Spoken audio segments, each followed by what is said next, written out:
In your Fox 5 Health News, a drug trial taking place at a private lab in western France has left one man in a coma.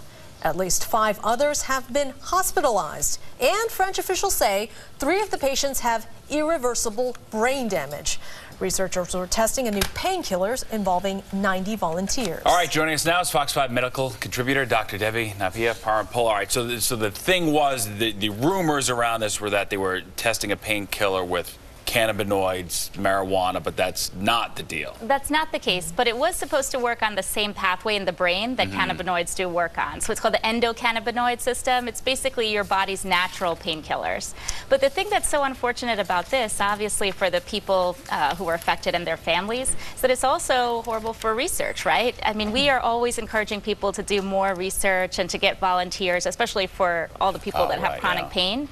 But in this case, this type of setback can really affect the whole field as well. Especially for experimental therapies, if you're in cancer treatment or something like that. This is very rare, is it not? Yeah, this is extremely rare. So typically when you're doing research for a new medication, let's say, you have different phases. And this was the phase 1 trial, which is basically where you're checking safety. So when you go, bless you.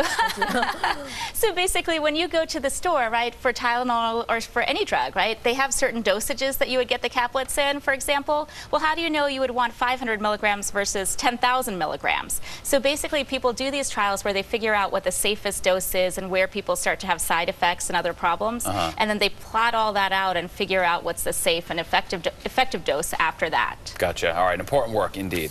All right, let's talk about this. The man flu. It could actually be the real deal. I've never even actually heard of this before. Man flu. But I mean, I know us guys like to carry on and, you know. You were sick a few weeks ago, right? Did you have the man flu? Was that the man flu? It felt like it, boy. It was brutal. But so the bottom line is there may be a biological difference between the way men and women deal with because we're superior. No, I'm just kidding. I'm just kidding. I think women are tougher. I honestly do. I buy this whole thing. Well, actually, under the microscope, at least, it seemed that the estrogen was protecting those cells, the women's cells, from the flu virus.